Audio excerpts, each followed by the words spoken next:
Okay, the reason for so much suffering with so many people is simply because they're measuring their life with the wrong things. You know, there's some there's a few personal development videos out there at the moment, and it's good stuff. It's great stuff, and telling you how you can be successful, you know, sometime in the future if you do this and if you do that. That's great, but I'm looking for the change instantly. You know, I like the change before you leave the room even. And let me show you how you can achieve this. Imagine if your only possession in the whole world was a table. And understandably you wanted to know the value of your only possession in the world, your table. So you pick the phone up and you ring a special table measurer. And the table measurer comes to see you with this special table measuring tape, and he measures your table and he says, it's 100. That's what it measures, it's 100. And you say, oh, great, it's fantastic. And you think, think I'll get a second opinion. And you ring your second table measurer, who comes over with his special table measuring tape, and he measures it and he says, it's 1,000. So which one's right? Well, there can only be one true answer, and now they say both are. If that's what he says, that's what he says. So what do you want? Do you want 100 or 1,000 or 1,000,000? You know, often people will say to me, well, because I'm sure they do with you, how are you?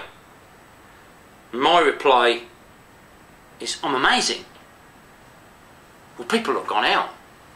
I can remember when I was in an airport recently, and the guy on the sales counter, you know, he'd obviously just been on some sort of training course. He was very loud, projecting, and he said, good evening, sir, and how is sir? I turned around on my heels and said, sir is amazing.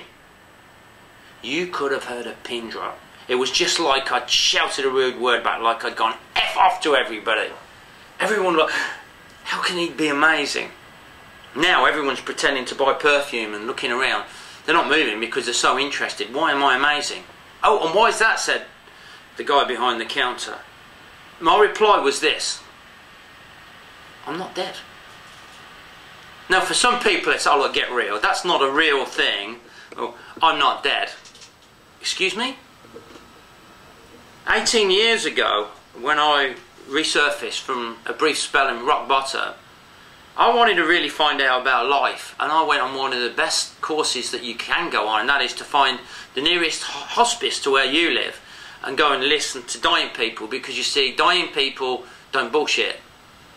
They don't need to.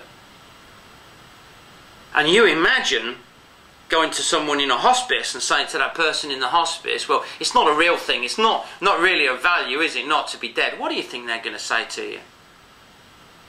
They're going to say to you, get out of it. Of course it is. It's one of the most valuable things. Another example, a lot of people don't consider themselves wealthy. Why? Well, simply because they're measuring their life with the wrong things again. Watch this. Imagine you could have tomorrow $200 million. $200 million. Just a sec. Or not be dead. What would you go for? And of course the answer always is not be dead.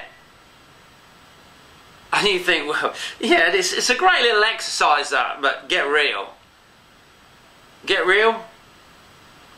If you were to look at people that had only got a few months left to live, I'm sure the majority of those people would more than be happy to part with the wealth that they'd spent their whole life collecting just to have another few years, or possibly even just a few more months with their family and their loved ones.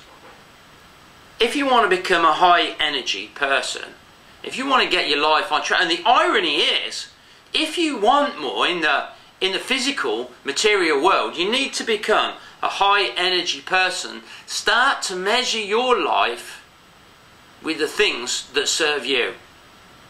Remember, when you change what you measure, only think with what you measure changes.